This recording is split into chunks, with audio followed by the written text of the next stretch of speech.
another night of Ghost Chat Radio. I am your host, the Jason Stanton, the Paranormal Rebel. And welcome the wonderful co-host of this evening, Jody Haunts, or Jody Smith, or Jody No Limits, or Jody, you can call her Jody anything you want.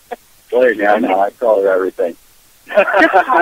Just call me, Jason, that's all. As long as you call me, it'll be fine. As long as I call you, right? That's all that counts. That's it. Hello, everybody. Great to be here. What? Great to be here. Oh, dude, it's an awesome to have you co-hosting with me. That's like a dream come true. I've never had a hot-ass fuck co-host. What? I've never had a co-host. Never. You've never had a co-host ever? Wow. Ever.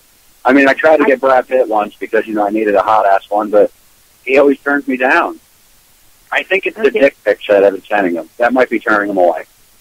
You've got to stop sending those naked pictures. I do. It's all good, though. It's all good. But anyway, I got to encourage everyone to continue to go to Amazon and buy my book, Unrested Peace. It's available on Kindle and paperback.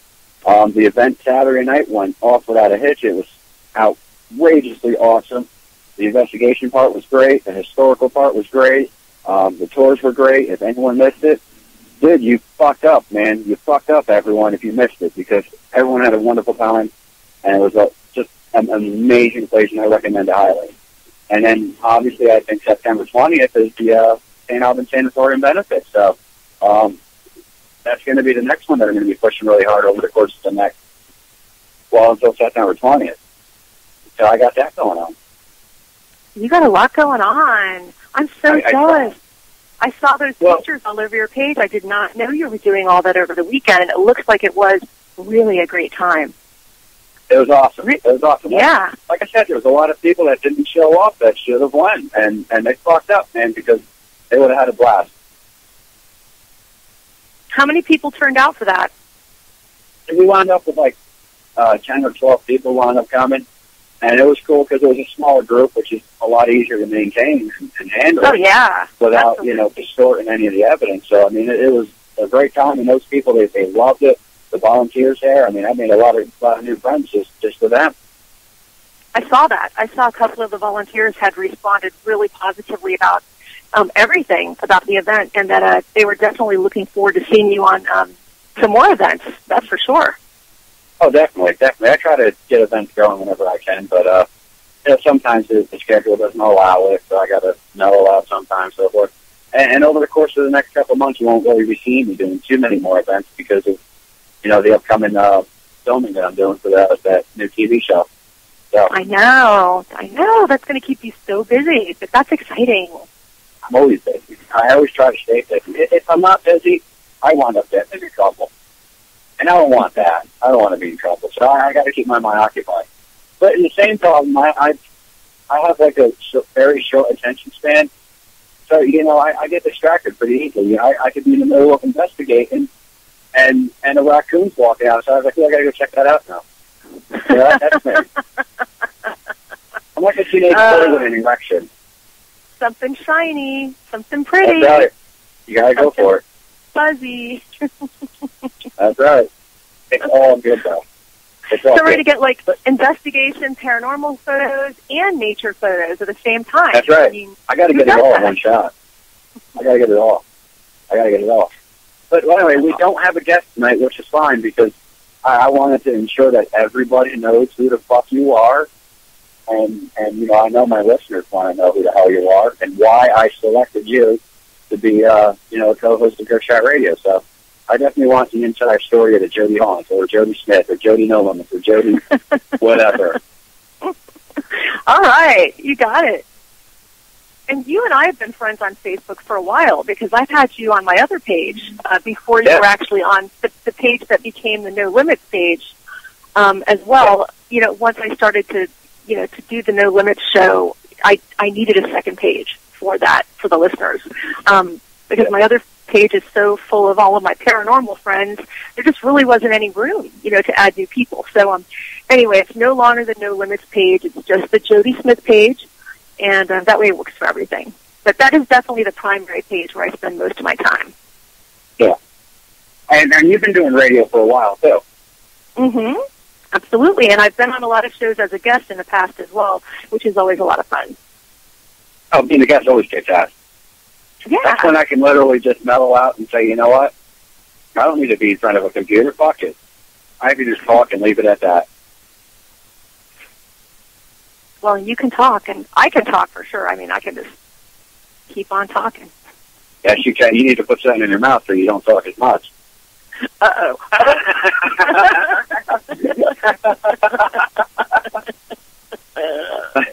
It's all good. So how long have you been doing radio altogether? Oh, my God. Off and on for about 5 years now, depending upon who I was working with and what show we were doing. And I've done other things in the past involving the media as well. When I was younger, I did a lot of commercial work and some acting work as well. So, I've just done all kinds of things. Theater, a lot of things that involve public speaking as my career as well. That I think, doing those things always made radio very comfortable for me. It's just easy for me to talk to people. I'm very relaxed and, naturally inquisitive about people and getting to know them and asking them questions. So, off and on for about 5 years. Is so you've actually been on the radio longer than me. Really? Get out. Yeah, I'm pushing my 3rd year. Wow. Well, you've been really steady, with just Ghost Chat Radio, and I've been, off and on with different projects because I've unfortunately been with a couple of shows that kind of, someone started the show, it went on for a year or 8 months or, whatever it was, and then they folded it, and that always kind of sucks when that happens. You sort of, you really get into it, you start to get some followers, and then you sort of, disappear. And so, that's why I was really excited when you asked me about coming on to Ghost Chat because, as you know, I was really, for a long time now, for about a year, thinking about sort of going out on my own and starting up my new, a new show, more of a psychic and paranormal show, one where I could have readers call in as well. And I've done that a lot on other people's shows where I've gone on as a guest, maybe talked about a paranormal event or a paranormal story or, something I had researched, right before the time that I went on that show. And then a lot of times we've also taken callers that had psychic questions as well. And that's always a lot of fun. I mean, it makes for a great show. It runs fast. So I thought that would be fun. And, while I was trying to decide, as you know, Jason, what network I should go with or what I should sort of do, I was bouncing it off, a few different people like you that I know that had existing shows that were really successful. And, of course, you said you should totally talk to DTM. And then after that, you said, why don't you just come on my show and co-host tonight? So it was a surprise. And it worked. It worked. That first show, I was like, damn, this bitch is awesome. She's got to co-host more often. And I got tweeted, and I was like, please do it. And he kept saying, I don't know, Jay. I said, come on, I'll give you $1 million. She said, please do it. And finally she said, all right, I'll do it. And it was cool. Yeah, I was like, hooked, man. It is because you sent me those really, really, really hot naked pictures. So I did that. Yes. I mean, yeah. And I was like, oh. I was like, that wasn't the only one. Damn. I was like, wow. I think he really does want me to come on the show. So totally, I'm done. Totally. And I was like stalking. I was like, damn. I thought I was stalking. Wait a minute. Wait. And so now you've got me pretty busy. I'm doing Mondays and Tuesdays with you, and I'm still continuing with my buddy David over at No Limits. He's just recently relaunched that show, so we have a little fun. But it's not a paranormal show. It's a totally different, more of a political, humorous politics that we talk about over there. So completely different thing. And this is something I really always wanted to do, a paranormal show that was successful. And like I said, some of the ones I've done in the past have kind of, fallen by the wayside. So it's exciting. Yeah. I'm very excited about it. Yeah. And I have discussed politics on my show. I've gotten into so many weird shit. It's not even funny on my show. It's just not, well, for the most part, it's paranormal related. But I have branched off and done some political shows, and I've done, I've had actors and actresses on, and a lot of authors, and so I mean, my show is not just paranormal. I branch off into a lot of weird genres of bullshit. That's awesome. Any kind of, different kind of talk and chat like that, I think it mixes it up well for the listeners. It makes it interesting and exciting, and, when they tune in, they just never know what they're going to get. Yeah, well, I learned a while ago that if you continue to talk about the same shit, you get played out real quick. And quite frankly, I get bored of talking about the same shit. I mean, like I said earlier, I've got a very short attention span, so I've got to mix it up. I have to. I've got to, get involved in different genres of crap, which is why I branched off and doing conspiracies and, politics and all that other stuff, because it's another fascination of mine. I like that crap. I like hearing these stories and these ideas that people have, and it's cool to learn on what people think on certain things. Oh, absolutely, and I'm definitely big on. We'll have to talk about that one day, because I am definitely big on conspiracy theories and what's happening in the world, and prepping and anything. Don't take me there. And I do love to talk about politics. I usually always know what's going on. I can watch CNN like it's a soap opera. I think a lot of people out there, on Facebook that have known me for a long time, they really know me as Joe Haunt. Because I've used that name for a really long time. It's my psychic. Yeah, now you're Diva Joe. Yeah, Diva Joe. Now you're Diva Joe. That's you. That's it. So now I have to take some new, divalicious pictures to get them over to Annette. Oh, they're gonna be so diva. Believe me. That's right. That's what I want. Yeah. Yeah, baby. It's all good. Oh, yeah. So, what kind of bullshit in politics have you heard? Well, what's new with that you wouldn't mind discussing? We can discuss whatever you want. This week the thing on everybody's mind was really, the plane crash that happened over there in Ukraine. Yeah. Did the Russians supply the rebels, with the missiles? Of course they did. Were they involved in a shoot-down? I think they were. Of course, they're going to deny everything, and of course they found the black box first. So, they can say whatever the hell they want. The government denies everything, no matter what the case there. Take the Bin Laden situation. They were searching for the motherfucker for 10 years and finally said, you know what? Let's go knock on his front door and see if he's home. It took 10 fucking years to figure that out. They knew where he was, though, for so long. I mean, don't you think so? Come on. There is no way that they just found him last minute like that. I can't believe that, Crazy. It is really crazy. And so, there's always stuff going on. And, of course, being the diva that I am, too, I like to look over all the female politicians. And, like Hillary Clinton, for instance. Does she need a makeover? Come on. I don't think she qualifies as a female politician. Well, she wants to be the freaking president. Come on. Maybe. And that would make Bill Clinton the first lady. It absolutely would. So true. So true. But, in all honesty, I think Hillary would make a better president than any of the other ones that we've had. Only because, when Bill was in office, damn well Hillary was running the country anyway. And he did really well. He did. He did okay when he was in office. He definitely was not the worst president that we've had, that's for sure. No, he was one of the best ones that we've had in a long time. Yeah, it's pretty much gone, everybody didn't think it was that great then, but let's face it, it's kind of gone, shittier and shittier and shittier, ever since then, if you really think about it. The last two presidents we've had has fucked this country up beyond repair. It's fucked. Oh, it's totally fucked.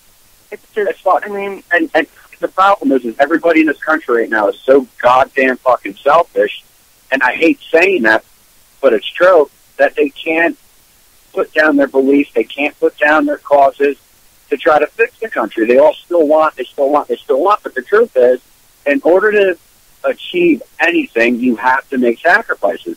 And sometimes you got to say, you know what, I can't really worry about that. I can't really worry about that. What's important is people are dying in this fucking country every day. That's what they got to start fixing. Who cares about the animals right now? I know that's hard to say, but we can't worry about that when human beings are dying from starvation, freezing to death all year round. And they're worried about fucking animals. No, we have to fix this situation. In order to make the animals happy, humans have to be happy because we feed them no matter which way you cut it. We have to improve our lifestyle, our living situation, get everybody feeling comfortable again before we can worry about whether or not a pot should be legal. Animals, the trees being cut down, which is another issue. A lot of people save the trees, save the trees. Our population has grown so much. We're not cutting trees down for the fun of it, and we're not. It's not like someone's going, I think this should be a field. They're not saying that. No, they're trying to make housing for people. Housing. We have paper that has to get made. We have clothing, all kinds of shit that gets made out of trees. And as long as our population keeps growing and doubling in sizes between, people having kids, immigration coming, and so forth and so on, more trees are going to get chopped down. You're not going to stop that. So you have to fix the population crisis in order to fix the trees. You know what I mean? Everything goes back to one another.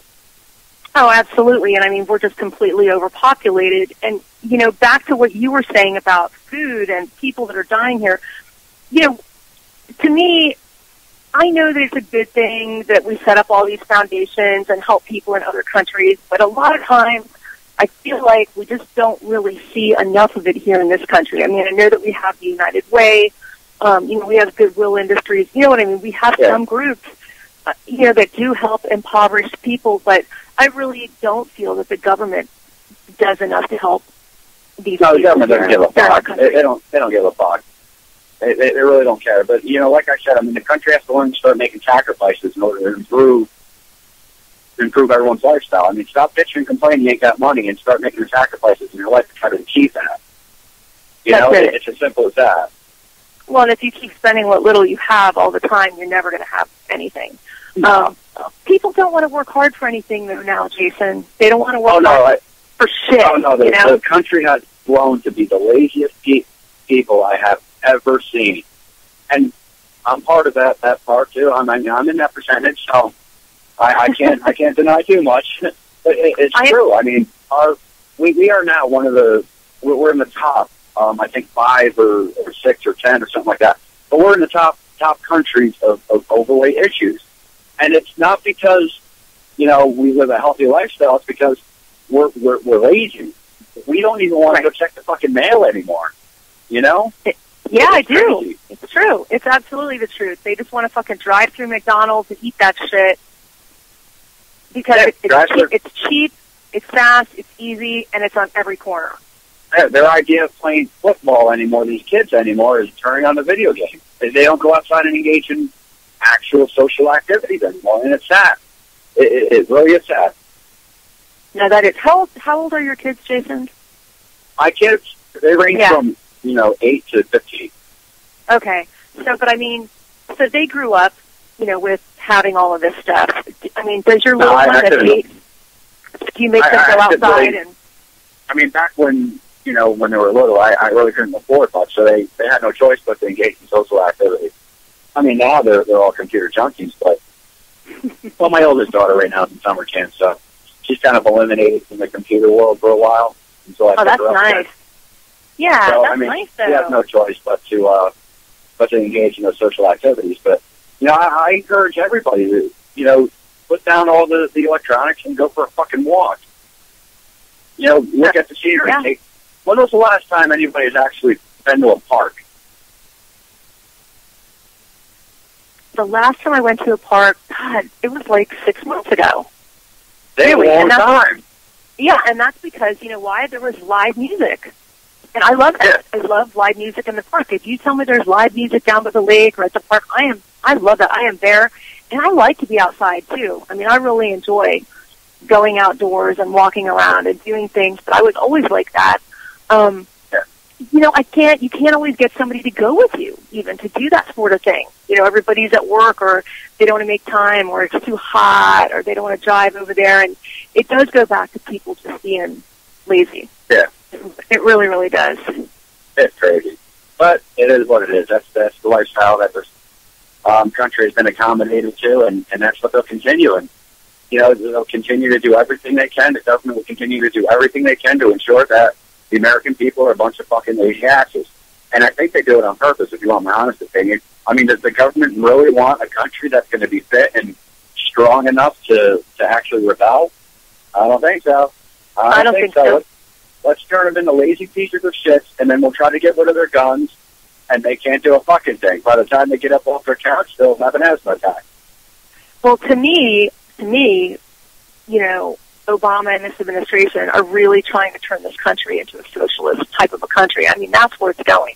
That's what I see. And to what you said, they want everybody to be stupid and fat and lazy and they nothing do. And be poor. That's why fresh produce is always more expensive. I mean, think about this. Yeah. You can buy a tomato, and you'll wind up spending, 4 tomatoes will wind up costing you about $8 in a store. I'm not making this up. How much is a bottle of ketchup? If you go to Whole Foods and you buy organic ketchup, it's like $6. No, a regular bottle of ketchup. You buy Heinz ketchup. What is it? It's just like a couple bucks. $2.50. Yeah. $2.50. There was probably about 10 tomatoes that was made to make that ketchup. Why ain't the fucking ketchup more expensive than the tomatoes? Because it's processed and it has high fructose corn syrup. That's why it doesn't do a fucking thing for you. That's the thing. It doesn't do anything to help your body. It doesn't do anything to help anything about you. But it's cheaper, and you're going to shop cheaper. This is, the sort of crap that the government does. No, it's true. It's absolutely true. And God, I love ketchup. It's the only reason I have fries. It's the only reason I have fries is to get the ketchup up to your mouth. They're making me think about fries. They're encouraging people to eat the crappiest food possible. In reality, it should cost more money to make that crappy food because it all has to get, manufactured. It all has to get bottled. It all has to get, everything. You got 10 fucking tomatoes in a ketchup, in a bottle of ketchup. That has to get processed. That sugar has to get added. More things get thrown into that bottle of ketchup. And a fucking tomato that you just go out in the field and grab costs more. It doesn't make any sense. No, it doesn't make any sense at all. And you know what? The government is trying to keep everybody down like that because they just want them to be 100% as reliant on the government as possible. As possible. They want them to be dumb. They want them to be stupid. They want them to be overweight. They don't want them to have the ability to defend themselves when the time comes. No, and they don't. That's my opinion. Now, I heard up your way they're starting to do some taking away of guns from people. I'd like to see them start trying that down south here. if you go in New York City, you're not allowed to bring a firearm in New York City. Okay, that is 100% illegal. New York City, you cannot bring a firearms unless you have a dealer tag, a dealer certificate. Then you can go into the city with firearms as long as you're a dealer. But a civilian isn't allowed to carry firearms. Now up north, where I live, it's a little different. It takes a long time to be able to get that firearm, but you can have any fucking gun you want. Of course, the amount of bullets your magazine holds is all limited and so forth and so on. But I mean, you got to go through hell to try to get that permit. Really? How long does it take you to get a permit out there? Now down south, I know everyone has a gun. Are you kidding me? I could go on down to Southern Defense around the corner from here, walk in there today, tell them I want that Smith & Wesson, and I'll be out of there with that in the next few days. Yeah. Now, in Texas, if you live in Texas, for every bottle of beer you get, I believe they hand you a free Colt. I'm pretty sure they do. I'm pretty sure. When you get three, trade them up. Yeah, there you go. That's right. I mean, I'd love to see them fucking try to take everybody's guns away out in Texas. I mean, that they're going to declare themselves their own country before that's ever going to happen. It's just not going to happen. The one thing that people have to realize, it's not the weapons that are killing people. Every weapon that someone shot someone with, or someone killed up a school or a mall or anything like that, was not a legal weapon. It was illegal, and a lot of people say, "Well, there's a permit on that." sure, there was a permit, but that permit was not in that holder's hand. He stole that gun from someone, which made that gun be illegal. You know, and they don't realize this. It's not siblings that are responsible, the basic deer hunter or the basic person who wants to full care. It's not those guys. It's the assholes in the country that are doing this. People with, again, going into government conspiracies, psychological issues that are killing us. And the government is another one you can blame that on, because I don't know if you remember, I'm sure you do, but back in the 70s and 80s, that's when, our children were our future things. Kids don't realize they're a loser until they're 18 years old. I mean, they have to, I ask people to be honest with their kids. If they're not good at something, don't pressure them to continue to do it. And if they fuck up, say, hey, look, you fucked up. Try again. Better luck next time. And teach them that, hey, you lost the game. You're a fucking loser. Because, they grow up thinking, oh, I'm on the honor roll. Well, let's just face it. In order to be on the honor roll, you have to have a temperature of about 98.6. That's about it. Anyone can get on it. It's not an honor anymore to be on the honor roll. Show up to school every day, be a C student, and you're good to go. So, absolutely. They don't realize that they're a fucking loser until their boss calls them in the office and says, dude, you're a loser, get the fuck out of here. And they don't know how to handle this information. They're like, oh my God, I was always a straight A student. I always did everything great. My parents always awarded me, even though I got a fucking F. They don't know how to handle this news, so they wind up with serious mental issues and going to school and start shooting up people. That's it, because somebody blew roses up their ass their whole life and told them everything was beautiful, and life just really isn't like that. If I'm not mistaken, and if people think I'm making this up, if I'm not mistaken, this is a true story. Out in Myrtle Beach, I believe it is, down South Carolina, not that long ago, some asshole killed a bunch of people down there. Not one of them, I believe it was 3 or 4 months ago, if I'm not mistaken. Am I right? Am I making this up? I remember hearing something about that. It was in the news. Yeah. All right. That dude apparently, and people, this is fact, I'm not making this up, this dude killed all these people because he could not get laid. He was rejected. That was his problem. That's why he did it. So he shot everybody up because they rejected him. Wow. I mean... And it said that in the news. That's not shot him. Well, they didn't say in that like that, but it's true. I mean, he probably grew up thinking, I'm great, I'm beautiful, and I can do whatever I want, and I'm perfect because my parents, said I did everything wonderful, and now he can't get laid because he whatever the case was, maybe he had a bad attitude, I don't know, and he couldn't handle that information, wound up shooting people. Well, that's because he heard, all the time too, God, and that's so crazy too, Jason, because it just seems like you can get sex anywhere. Like, why didn't he just go pay somebody? I mean... I know, I would have. Come on. And I'm not going to lie, you don't pay for the sex, people. You're paying to not deal with the female after that. I mean, that once you put the $40, $50 or $100, whatever it is, you're not going to hear hold me afterwards. You're not going to hear let's cuddle. You're not going to hear any of that. You say, here's your money, get the fuck out of here. And that's worth it. That's well worth it. Yeah, next. You're not paying for the sex, people.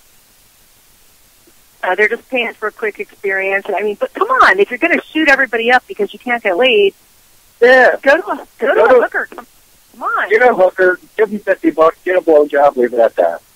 I think this guy was setting his standards too high or something. Yeah. Who knows? That's what I'm thinking.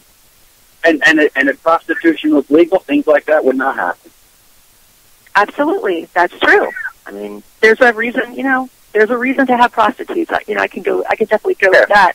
But I'm glad you told me about about New York City because if you have a concealed license for a gun and you're driving up to New York and you don't know that, for sure I would have had mine in my car. Absolutely. You would have gotten arrested. If you got pulled over, you would have been arrested. The firearm would have been checked, and you probably would have lost that firearm. Yeah, and I would have been pissed. And you would have been pissed. And that's the whole reason that I have one. That's the whole reason that I got one, was to keep it in my car, because a lot of times I take road trips by myself. Not that I think I need protection all the time. You're a hot chick, so I'm sure people fuck with you all the time. So it's cool to have that weapon. People say some shit sometimes. You get out and it's kind of late at night or whatever. You go stop at a rest stop. You always look for the real rest stops on the side of the highway before I get out. But there's always a bunch of truckers there, and the bathrooms are open. And, the security there is some guy who's like 95 years old in a freaking golf cart, when is he going to fucking get there? By the time there's something happening because someone was hidden in the bathroom, he's never going to get there. I could be dead by then. So I'd rather just strap it to my thigh and sport it all the way into the bathroom, and that way everybody knows nobody's going to say anything to me. Yeah. Yeah. Oh, yeah. Hopefully, you never know. Who knows? It's all good. It makes me feel safe anyway. Yeah, it is. But yeah, I didn't realize I knew that something was going on up there with gun control, but I didn't know sort of the whole story because I don't live up there, and it's been a little while since I've been out there. And, let's face it, down here in the South, I'll tell you, I lived in Georgia for 7 years.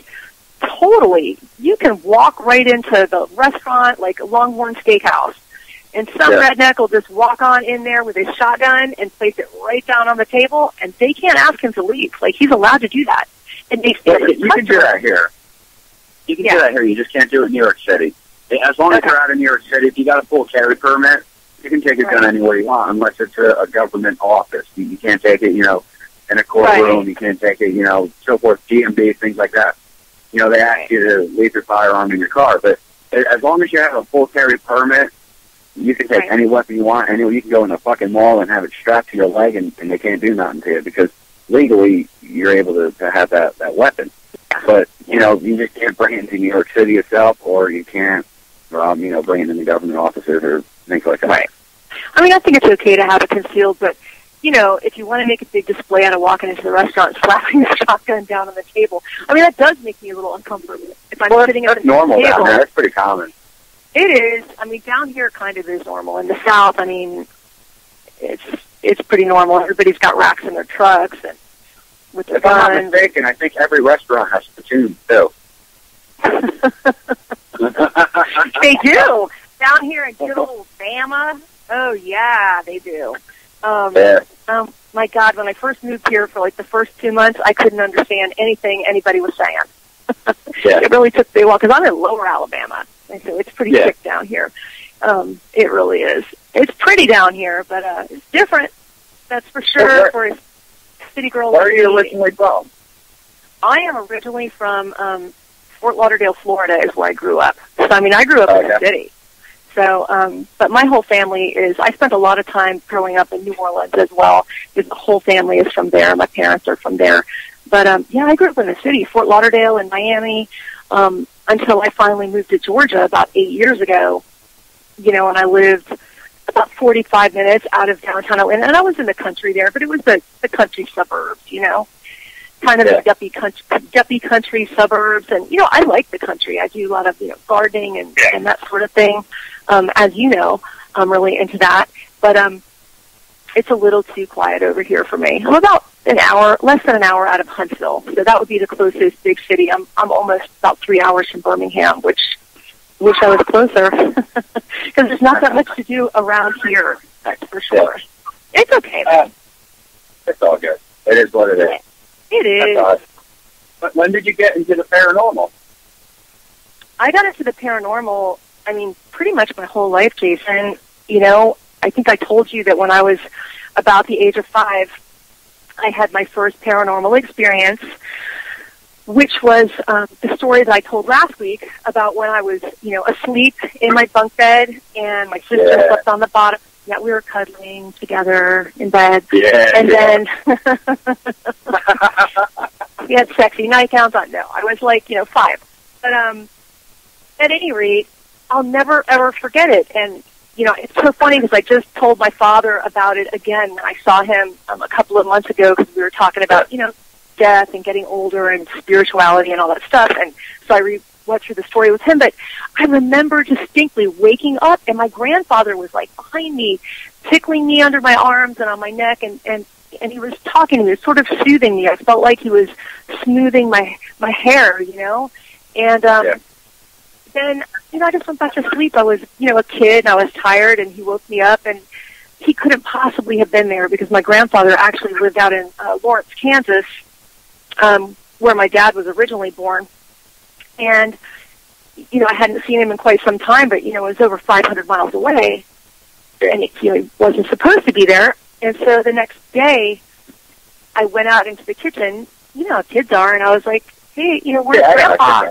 Where's Grandpa? Grandpa? Yeah. And my parents were like, they just looked at each other, and then they told my sister and I later that we had to go out to Kansas for the funeral because my grandfather had passed away. We didn't really understand. We were kids. We didn't really get it. But my father was his only child, and my sister and I were his only grandchildren. And so ever since then, I had experiences with spirits. I started to see, shadow people in my room, and I didn't, have any idea what that was as a child. And I was afraid of it, a lot of the time. But, I didn't understand about it. But as I got older, I was always, always, always fascinated with anything involving the paranormal. And also, as a young girl, I also researched a lot of sort of esoteric, and occult topics as well, because I was fascinated with all of that stuff. I wanted to learn as much as I could about anything involving death and the afterlife. And, I always knew that I was psychic.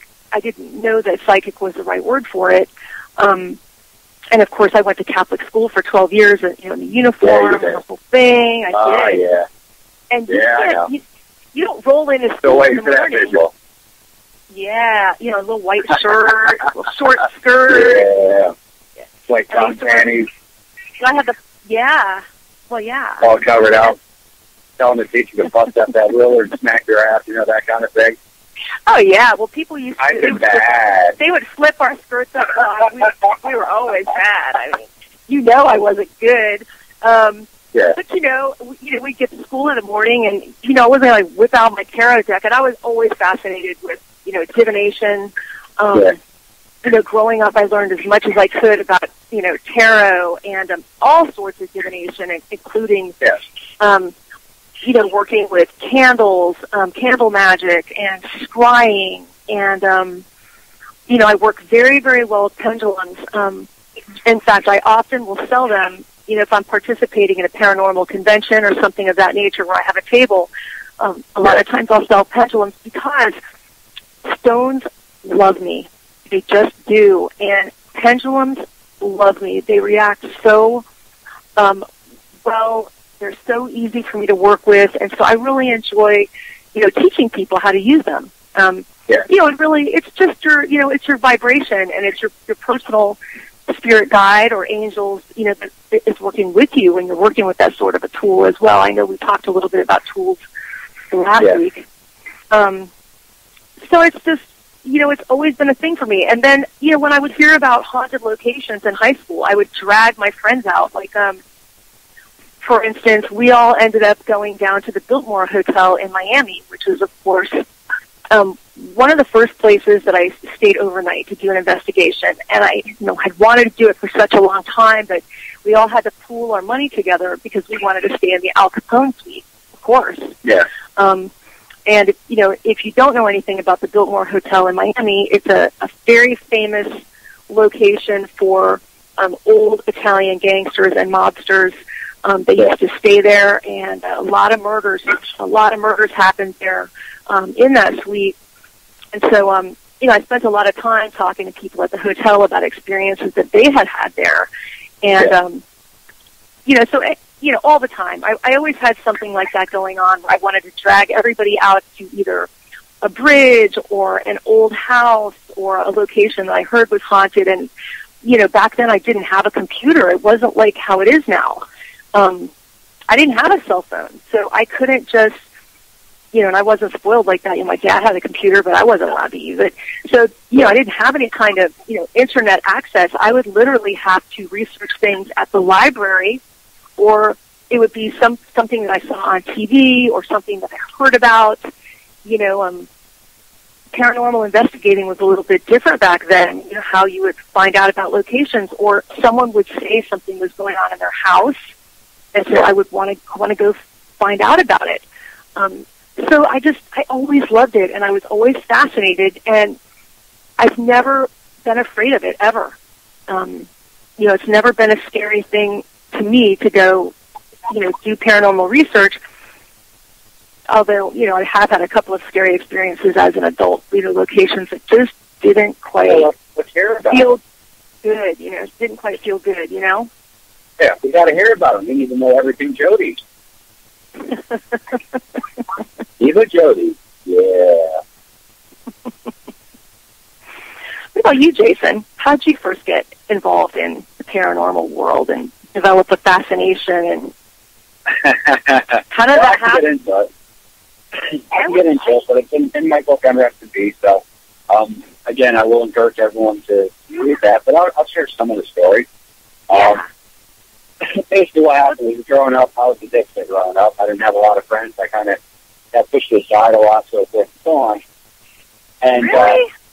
I was. And it's all in the book. I went through it. Well, anyway, I didn't really have no one like friends too, and so forth and so on.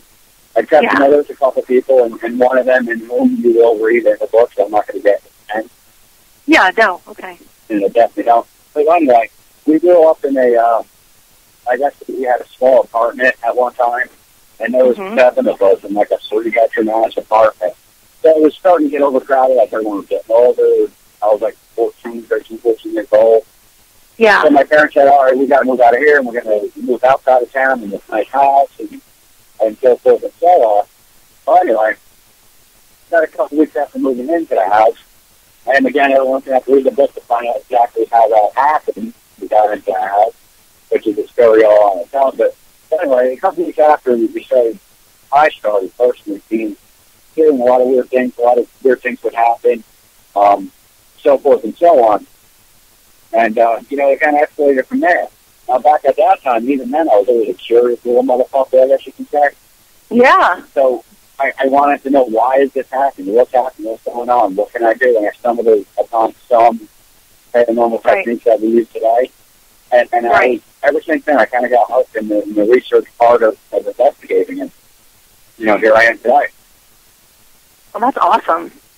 And I mean, so you've been doing it for a really long time. And I mean, I'm sure that when you first started doing that, like me, I didn't really have any tools except for the fact that I was a sensitive, you know, and I'm very empathic, and, you know, I feel vibrations from, like, stones, so I feel vibrations from locations as well. Like, if I touch old bricks or, you know, old items, old furniture, you know, I get some information from that.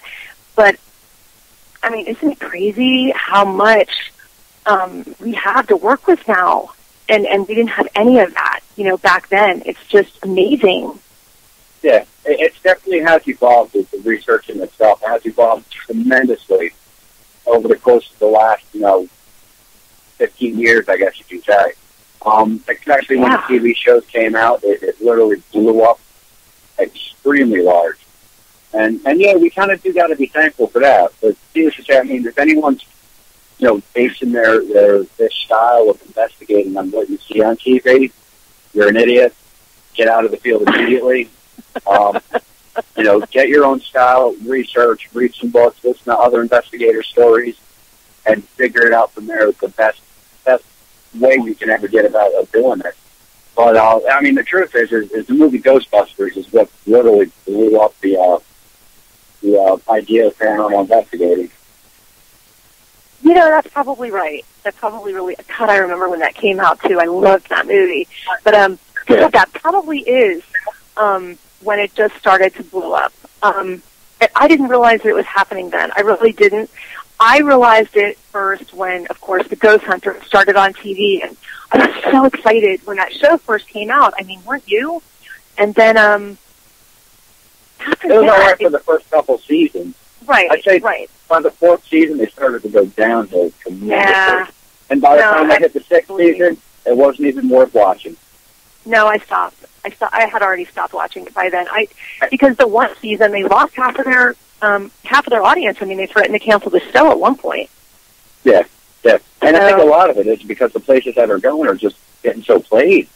No one wants to see Essex County Sanatorium anymore. No one wants to see Sandhurst State or whatever the hell it is, or Waverly Hills.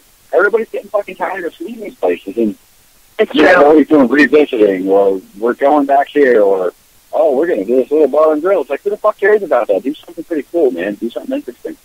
there are so many other places that they could go, and that's one of the reasons, too. I do like to watch the international shows as well when they're going someplace different. That always is really interesting to me. But, no, the show did get really played out, but I was just excited when it first started because it just showed that it was becoming more mainstream and more acceptable, and that people, you know, could say out loud that they had an interest. And let me tell you something, Jason. I got in trouble at 2 different jobs that I've had because I happened to tell someone that, oh my God, I went this weekend to this amazing place and we did this investigation with my friends or with my group, and I was so excited about it, or I showed them a picture of something really cool that I thought that I captured, and I got in trouble at 2 different jobs. It really caused a problem for me where I just felt like I couldn't say anything. And this is that long ago. This was like 6 years ago when, you know, you would think that it was more widely accepted, but it still does seem to be, you know, sort of a very taboo subject sometimes. I mean, do you find that at all? You do? Okay. Yeah, I do, yeah. So, yeah, it's crazy, but you know, just because we know so many people that, you know, are into it and that we could talk to about it, it's sometimes, it's not as mainstream, I don't think, you know, as we think it is. Yeah, definitely. Definitely. So, how long have you actually been an investigator? I've been an investigator for probably about 20 years now. Like, really investigating. Yeah. Hardcore investigator.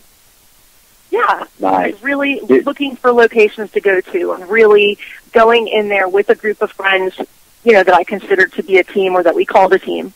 And, you know, where we were writing things down in a notebook and actually, you know, really trying to investigate.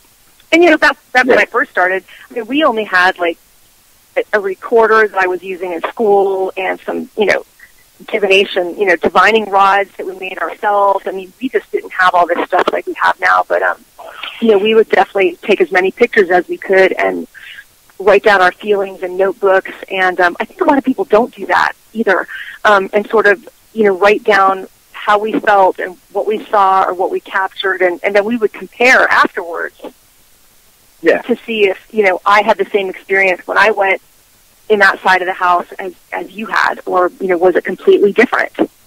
Yeah. Yeah. How have you grown as an investigator? Oh my God, I think I've grown in so many ways because I think that I've learned, you know, and I've done investigations with other groups that were not my group also. I'm very, you know, I'm into that. You know, not everybody wants to share or wants to investigate with, you know, because there's all this competition that goes on now, which to me is, it's crazy. You know, I've learned a lot of things, you know, from other people that are more technical than me. I've learned a lot of things, you know, I've read a lot more books about investigating and books that were written by fellow investigators as well, you know, over the past, God, like, especially the past 8 or 9 years, I would say. You know, and of course I started collecting a lot of equipment since then, and I learned how to much better analyze, you know, whatever evidence, you know, we got at a location as well. So I think all of that has helped me to be a much better investigator than I was when I was younger, and I think that I'm a lot more serious about it now, you know, than I was when I was younger as well. You know, and I learned things. Say it again? You know, and I learned a lot of, you know, just basic things, too, like what not to wear, or nobody wears perfume, or no one should be drinking beer, or, you know what I mean, things like that when you were young, everybody drank beer, you know? We didn't care. 20 years ago, we'd totally drink some beer and then go investigate someplace, and, you know. I think you got wild when you drank beer, too. Absolutely. Spanking each other and slapping each other, all the investigations, chasing each other with candles and, you know, breaking out the hot wax. I mean, it was crazy. Nice. You know, now. And that's why I said Jody wants me to be my husband. That's why. You know, now I have to turn it down. They make me sign a contract first. You know, that says, Joe, you know, you can't do that shit. If you're going to come investigate with us, you know, you can't do that shit. Yeah. You got to be quiet. You got to be calm. You know, you can't wear all that perfume. You know, the whole thing. So, I mean, I've learned so much, and I'm just really open to learning from people. Also, Jason, and you know, all these what do I want to call them? Yahoo, you know, ghost hunting groups that have sprung up in the past 5 or 6 years, I would say. You know, everybody thinks they're the next Taps, or that's really the biggest issue, Cal. It's too much. I can't take it. It's just, and then they don't want to share their evidence, or they don't want to talk about what they got at a location if you're going to that location. And it's all gotten so competitive, and it was never like that. Like, you know what I mean? Well, 12, 15 years ago, people shared. I think politics has taken over off the paranormal community, and I think that's why it has gone in the direction that it has. Everybody's trying to be this correct, fucking professional, you know, posterior, and I mean, let's face it. Have in your life, but yeah, you can't just think that suddenly, you know, your group is going to be the bomb, and you're going to get a TV show, and you know, all this. You know what I mean? And that is that's definitely what's going on out there. Yeah, and people got to knock that shit off. We've got to learn from one another. Yes, there are clients that don't want their, you know, their names mentioned. They don't want anything associated with them, and you have to respect the client, absolutely.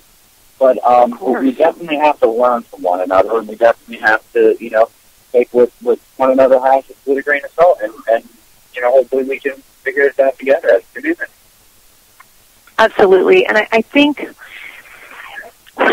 there needs to be a much better spirit of camaraderie in the field with people, just and a lot more respect. And I see so many people on Facebook just you know, cutting down somebody else's evidence or saying something rude about somebody else's pictures. And it's like, I think Facebook has literally destroyed the paranormal community. Facebook has given the, you know, people the sense of false popularity.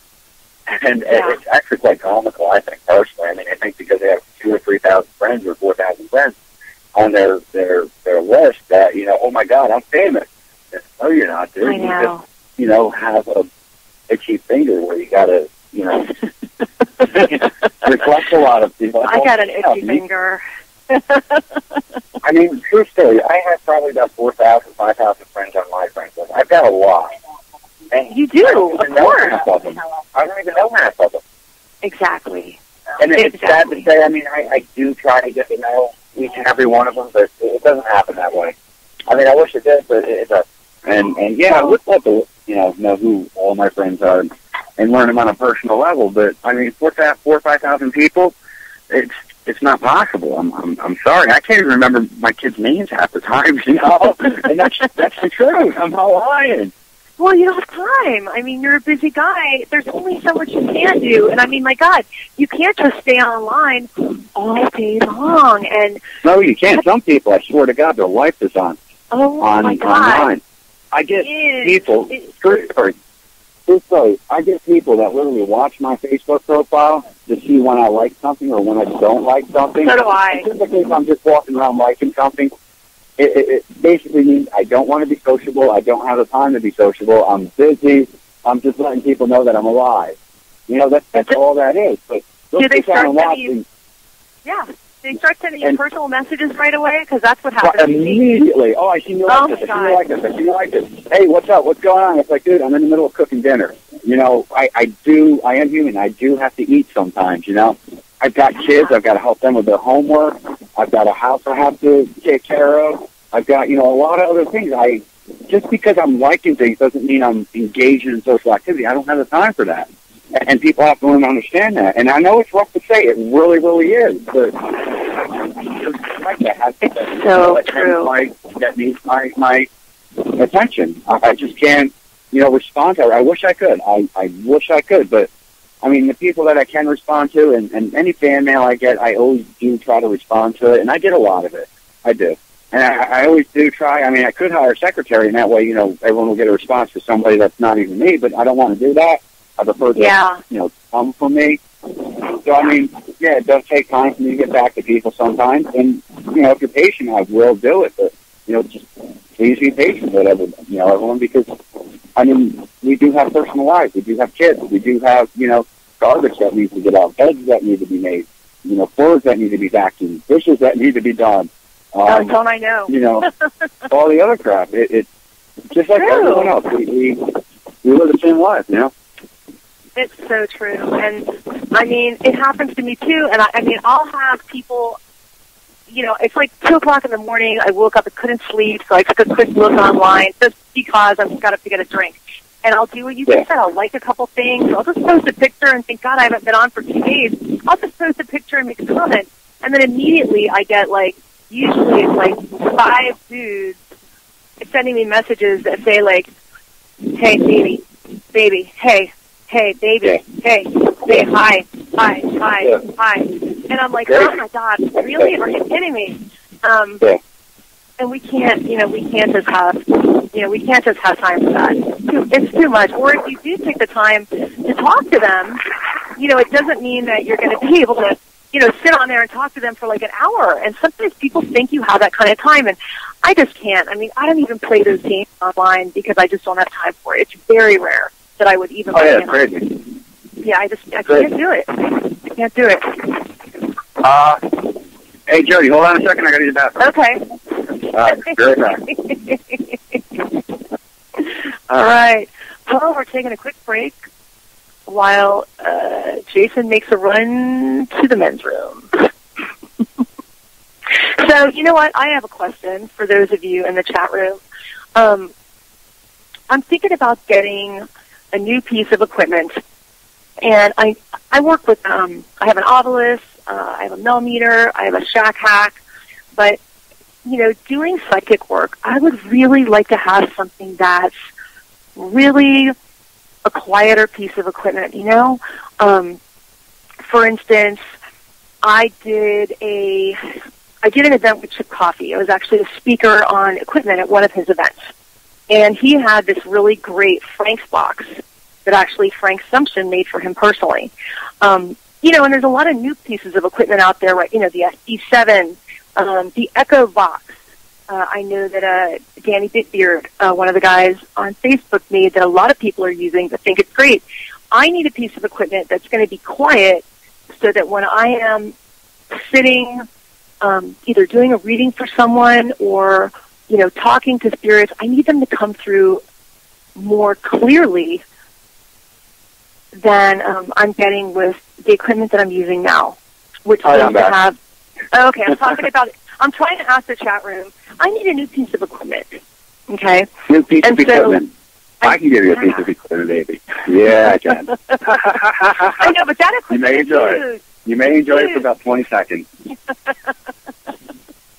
I need a new piece of equipment. I have the old shack hack, you know, and I have you know, the millimeter and the obelisk, you know, some other great equipment, but I need something that's going to be quiet for when I'm doing readings for people, or I'm doing a presentation or a seance. Like I have, you know, an event coming up at Halloween that I'm trying to plan right now to do sort of, you know, a Halloween seance over in New Orleans. But I need a piece of equipment that's quiet so that when I ask questions, the words come through more easily than what I'm getting, you know, from that old shack hack that, you know, that scrolls and scrolls and makes a lot of noise. Well, you know, what I would recommend my particular favorite device that I have, and that's the H1 recorder. It's a real-time recorder, and it picks up a mouse fart from a mile away. I mean, it's very, very sensitive. Danny will even agree with it. I let him play with it once. It's really sensitive, but it doesn't blow your eardrums out. Okay. Which is, you know, a lot of the other people will go, well, I get a Sony one that does the same thing. You get the Sony one, it will blow your eardrums out. This one, it's not. It doesn't seem so loud, but you can literally hear everything. It's a very impressive piece of equipment. And that's in real time, Jason? Like if you ask a question? That's real time. You can ask a question. You will, if there's a response, you will hear it. And it records at the same time. That's awesome. And it's nice and clear. Crystal clear. It was actually designed for musicians. Really? The enhanced studio, studio, you know, session. So I mean, that gives you an idea of how this thing was designed. It was designed literally to take out noises. It was designed to take out, everything you could possibly have, any kind of alive. I've gotten in arguments with people. Well, that's not a noise reducer. It was designed for a fucking musician, dude. Right. Any recording device designed for a musician is a noise cancelator. Yeah, absolutely. That's kind of cool too that it records, because if I was, doing a reading for someone and one of their relatives came through, I could probably actually get a recording of that to them. You can, and you can hear it. And I'm not going to lie, I've let people out. I've let people use it before in the past. My buddy Joe, Simon Campbell, we did a psych center once, and I said, Joe, you got to check this out, man. This is cool, new piece of equipment. And he had it in his ear for about a minute, and he said, Joe, you got to take it back. Because it does freak people out, It's one thing to hear it. Oh, wow. You know what I mean? When you get home, you listen to it, it's like, oh, that's cool. It's a whole nother ball game when you're hearing it when it's happening.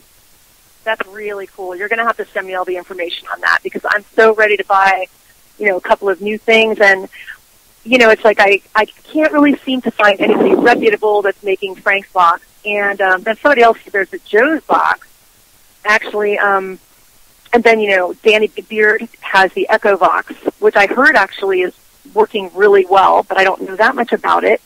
And, SB7, of course. Yeah. Which I think is. I try to stray away from those particular things. I've got a homemade one. It's a little Sony AM/FM radio, and I homemade it. I took the antenna out. Right. I attach a little button so it does nothing but scans. It will not stop at all. Well, that's what my Shack Hack. Yeah, that's what my Shack Hack does. Exactly. But the problem with them is no matter how much you transform it, no matter what you do to it, it still does pick up words. It's next to a good enough signal, you will get a burp from a radio station. I'm sorry, it does happen. Even if you have the SB7 or the Shack Hack or whatever the hell it is, you're still going to get that. You do, and that's no matter what you do, it's always going to be questionable evidence. Oh, I can't wait to hear more about the one that you have. You're going to have to send me the information on that, because I really need to get something soon. I'd love to have it before October if I could. That would be great. I'm sure you have a musician shop somewhere close to you. I don't know about that. I'm sure you do. I am way out here in hillbilly country. All right. Well, look one up, a guitar shop, something like that. Look it up and just ask them if they have an H1 Zoom, and I'm sure they do. I'm sure they have it. The H1 Zoom. I'm going to find it. And I don't need to do anything extra to do that, to get, the spirits to come through it. No, you just set it down, put earbuds in your ear or whatever you want, hit record. All right, start doing what you got to do. All right, so I can just plug it into even some speakers, and that would work for like a group setting. Oh, that'd be great. You can plug right into your speakers. That I would love. Well, and I've even got, I've got some good quality speakers. Actually, I know a couple of people in the music business, so maybe somebody could steer me in the right direction to get that. That's great, because you're the first person, actually, who has told me about that. So that's great. I can't wait to see about that. It's the best recorder that I have ever, well worth the money. It's about $100, but well worth it. Well worth it. Cool. So that's that piece of advice. No, that's awesome. I'm excited about it, because I've been asking people, the past couple of weeks, because I'm really seriously about getting something new. So, that's awesome. Awesome. So, yeah. So, what'd you get this past weekend? What kind of cool evidence did you get? On the recorder? Yeah. I mean, I've had it in, and I've literally heard footsteps running up to me. I've heard female voices come through that. I've heard male voices. I mean, I've heard a lot of weird stuff. I've actually sat down and had a 2-minute conversation with an entity. Oh, wow. Oh, my gosh. I will love that. That's exactly what I'm looking for. How cool. Really, really neat. But it's definitely well worth it. But as far as, any kind of thing that picks up radio frequencies, no matter what the hell it is, it's a waste of money. And that's always some kind of, always some kind of interference. How do you feel? Everything is questionable. It is questionable. I mean, I've always thought that. Actually, I got it as a gift. but somebody sent it to me a while back.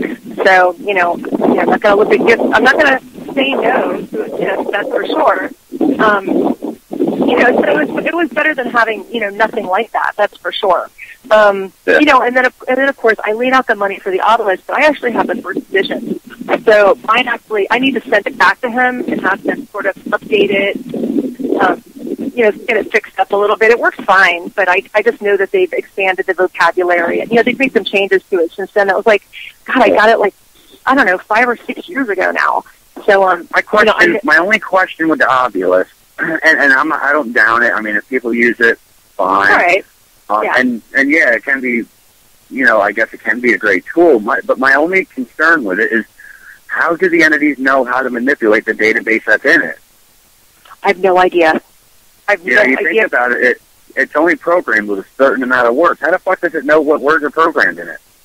Well, there's also phonetic mode, which, is syllables broken down. So you can also turn it into that mode and end up getting some different sounding words that are not in the original vocabulary. But I don't know. I don't know how that works or how they figured it out. But I will tell you this, that with my experience in using it, the responses seem really intelligent a lot of the time. And, I have days where I get nothing with that. Just nothing, or it comes through literally sounding like some gibberish, and then I just get annoyed and turn it off. I get over it. And then I have other sessions, places that I've gone to where I get words that are really interesting and, really intelligent sounding and seem to be responses to my questions. But, you're not going to get a whole sentence out of that either. You're just going to get a word. Yeah. And that's it. It would be better if I get a sentence. I would love it if there was a sentence. That would be great. And so that's why, I'm kind of bored with it. I like it, but I'm kind of bored with it. I don't, you know what I mean? It's not the living end. It's always fun to get something new. We all like to find something new to work with as well. What's your favorite piece of equipment? That's my H1 Zoom. Is that your favorite thing? All right. Yeah. How long have you had that? How long? I like the H1 Zoom. I think that was, the best thing I've ever bought, in all honesty. I like, I use my K2 meter a lot. Me too. I also like using the compass. I use compasses all the time. I do use pendulums every once in a while. I've got dowsing rods, but quite frankly, my arms get tired holding the fucking dowsing rods. And that's just me, I rather use it too. Yeah. But in the same token, I've always told people that a lot of this equipment is the same thing in a different box. It is. And I've got the Mel, so if you've got the K2, you don't need to be walking around with the Mel meter also. So no, pick one or the other and walk around with it. Stop fucking loading up your pockets with crap you're not even going to use. It's too much. Yeah, you can't take everything, and I like to take pictures a lot. I'm really into that, so I take tons and tons and tons of pictures. I usually get really something. Yeah, I love doing that. So camera is really important to me. And, when I'm walking around, if I've got the millimeter and I've got the camera and I've got a recorder, really, that's all I need to walk around with. Yeah, and I, leave other pieces of equipment running in other areas of the building. A lot of great places to investigate down south here. We've got a lot of cool old plantation homes, and things of that nature. So it's usually someplace that's, kind of large that you want to leave different equipment running in different rooms if you have it, and get some different recordings. Yeah. Well, and you guys have some big old houses up there, too. I do like to leave recorders running. I always tell people don't leave no more running than you're willing to, listen to in the end, because that's the part that becomes how. But, it all depends also what I'm doing, depends on what equipment I bring. Events, I normally bring everything as much as I can, only because I love giving, the people who paid to go to these events as much, going for them as possible. If they don't want to bring equipment, fine. Right. You can use all, anything that I have in my box. Bring. There's a good chance I've got doubles of, triples of, just grab something and go and have fun. That's awesome that you do that. Yeah, that's great. If it's a private investigation or if I'm going solo, well, not solo, but, something with my team, the chances of me bringing all of it out, when they're done, I got my little bag, I throw my K2 in there, a millimeter, and I've got my recorders and my video recorder. Most of the times I don't even bring out my DVR, to be honest with you, if it's a residential case. And if I do, no, I'm only going to run 1 or 2 cameras, if that. You know, maybe 3 at the most. I think the most I ever ran on a private residential was 3 cameras for the DVR. Because, I mean, most of we all have, you know, handheld cameras that we walk around with. So right. The DVR kind of becomes monotonous with setting up and taking down when we've got, you know, everyone has a camera in their hand. So, it all depends what I'm doing. Absolutely. I mean, yeah, in a residential investigation, we don't always look at the DVR either. You know, I will, like, if it's a big house and there's a hot spot, like, you know, if I want to videotape the basement or, you know, one specific bedroom, but other than that, we don't normally run, you know, everything all the time. It can be too much, and you've got to have people that want to go back through, you know, all of that evidence, like you were saying. It's a lot. It becomes monotonous. Take this weekend. Saturday night, I ran all 8 cameras. I had, you know, other video cameras running. I've had, you know, about 3 or 4 stationary recorders set down. And wow. By Sunday afternoon, I swear to God, people were coming to me saying, "Hey, did you get anything?" I got 200 hours of footage I got to go over, man. Oh, my God. I don't know yet. You know what I mean? No. I mean, that's going to take you weeks to go through that. And, you know, and then if you let somebody else go through it, don't you feel like you still have to go over it yourself? Because I know I do. I typically what I do is go over it myself, and then I'll pass it off to someone else and have them go over it. And, you know, obviously I'll take my notes, and I won't even tell them what to look for or how to look for it. I'll just say, can you please go over this and review it and take notes and tell me if you picked anything out or whatever. And then at the end we compare notes, and if we find a similar things, then normally I use that as a substantial piece of evidence that I can, you know, present to a client or whatever the case may be, because, you know, 2 people who don't even know what they're looking for picked it out. You know what I mean? No, absolutely. I mean, we used to, you know, everybody has to take their own stuff home and go through all of their own evidence, and then we would get together about, you know, once every few weeks at somebody's house, and basically, you know, you would have everything marked that you wanted to show people, and you would just play it for them and say, okay, I'm going to play this. Everybody, each person write down what they think they hear, or if you don't think you hear anything here. And then we would compare it after that. It was fun to do it that way. So I don't know what I'm going to do now. I don't know what I'm going to do now. You know, I'm moving, and all of the people that I have been working with for a long time are mostly in Georgia. And, of course, you know, I have a lot of friends down in South Florida that I used to investigate with, you know, once upon a time, but that was almost 10 years ago. Yeah, but now I'm going over to Baton Rouge, and I don't have a team there, and I don't know who I'm going to investigate with over there. So it's going to be a whole... I don't know, and there's so many great places to investigate. I mean, I've got some cousins over there. One of them, my cousin Jill, I know she will come and investigate with me, but, you know, I would really like to probably, I don't know if I'm going to start my own team again over there. I could do that, you know, but it might be fun just to go ahead and join an existing team if I could, you know, find a good team that wants to let me join over in the Baton Rouge, New Orleans area. I will definitely do that, but I hate that, you know, that I'm losing all my people. I really do. It's, you know, it's hard. You don't look at it like you're losing people. Look at it like you're branching out. Well, that's true. That is true. And, I mean, I do travel. I love to travel, and some of my friends will definitely travel for an event. Look, you know, so we when are you going to travel your cute ass to New York? I am totally going to travel my ass up there, and I love New York. I love New York, and it's been a while since I've been up there. So, as you know... Just don't come in the winter. You know, I got to stay in the city because I have to go shopping, you know. Oh, yeah. I always go shopping city. Oh, my God. I am totally the shopping kind of girl. So I need a couple of days to spend doing that. But, yeah, I'm wanting to absolutely come up there, you know, sometime soon. I've been actually looking online for some good hotel deals and, you know, see if I can stay someplace nice for a good price. They're running a lot of specials. I just need to get something booked. Yeah. If you get right out of the city and look for a hotel, you'll have a better chance of getting something with a better price. That's true. Trying to get into the city.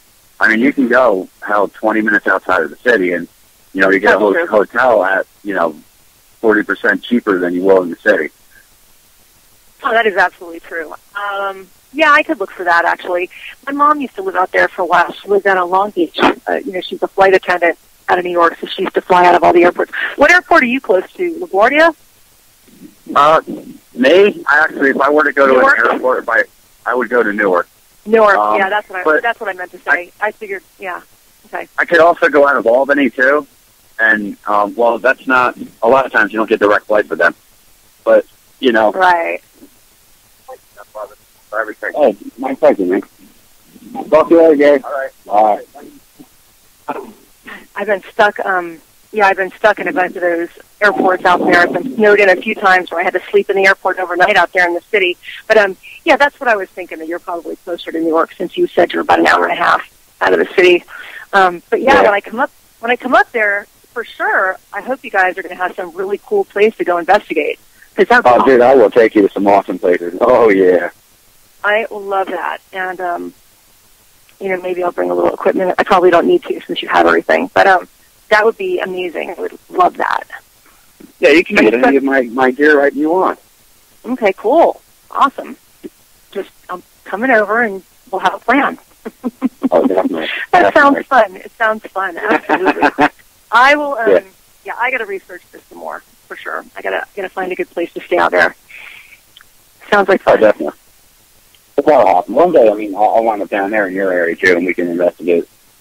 And there's so much great stuff to investigate down here, with all of the old plantations and old, buildings, and all the, Civil War areas, and, some of the old Civil War cemeteries are really interesting as well. Yeah.